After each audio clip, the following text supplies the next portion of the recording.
We've been looking at the story of Jesus as it's told in Luke's gospel. It begins with the arrival of an unlikely king born in poor, humble circumstances. Then we saw Jesus as a teacher and prophet. He went throughout Israel calling people to a radical way of life, where enemies become friends, the poor are cared for, where people find forgiveness for their failures. He went from town to town inviting people to follow him and live under God's reign in this upside-down way. And he did many signs and wonders, so many Israelites began to hope that he would rescue Israel from the Romans and set up a new kingdom of peace and justice. In short, that he would bring the kingdom of God.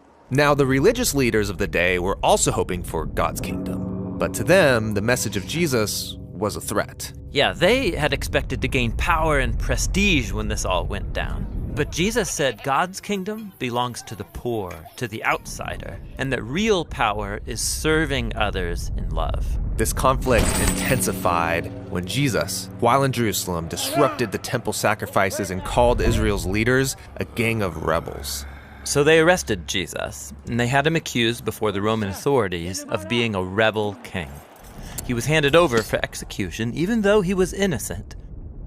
Then he was taken outside the city and put to death on false charges. This brings us to the final section of the Gospel of Luke.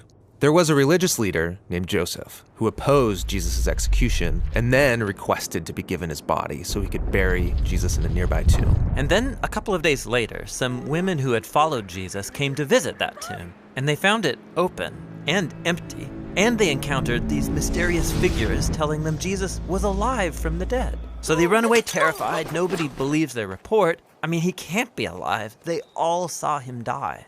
Now, just outside of Jerusalem, a pair of Jesus' followers were leaving the city, traveling on a road to a town called Emmaus, and they were sad and confused about everything that had happened. Then Jesus shows up, walking alongside them, but they don't know it's him. Yeah, that's weird. Why couldn't they recognize him? Yeah, it's an odd but really significant image for Luke. They're blind to Jesus for some reason. So Jesus asks them, "What are you guys talking about?" And they begin to tell him about Jesus, a powerful prophet who they expected would rescue Israel, but was instead executed. Some women say he's alive, which is crazy. It's all too much. We're going home. So Jesus tries to explain that this is what the Jewish scriptures had been pointing to all along. That Israel needed a king who would suffer and die as a rebel on behalf of those who actually are rebels. And then he would be vindicated by his resurrection so he could give true life to those who would receive it. But it's still not making sense. They're as confused as ever. Which leads to the scene where they sit down for a meal with Jesus. He takes the bread, he blesses it, breaks it, and gives it to them, just as he did at the Last Supper. Yeah, this is the image of his broken body, his death on the cross. And it's when they take in the broken bread, that's when their eyes are open to see Jesus. Then he disappears, and the episode's over. So this is a story about how it's hard to see Jesus for who he really is. Yes, this is brilliant. I mean, how could God's royal power and love be revealed through this man's shameful execution? How could a humble man become the king of the world through weakness and self-sacrifice? It's very hard to see. But this is the message of the Gospel of Luke. It takes a transformation of your imagination to see it and embrace Jesus' upside-down kingdom.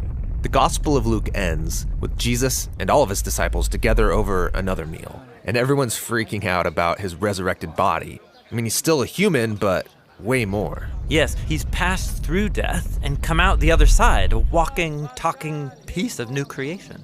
And then Jesus tells them that he's going to give them the same divine power that sustained him, so they can go out and share the good news of God's kingdom with other people. After this, Luke tells us that Jesus was taken up into heaven, which is a cool exit and all, but why disappear into the sky? So in the Old Testament, the skies are the place of God's throne. They're above everything. So this is Luke's way of showing that Jesus has been enthroned as the divine king of the whole world. His followers stay in Jerusalem, worshiping God and Jesus, waiting for this new power, and this is where the gospel ends. Now, Luke is going to write about how they receive this power and take the news out into the world, and that's what his second volume, the book of Acts, is all about.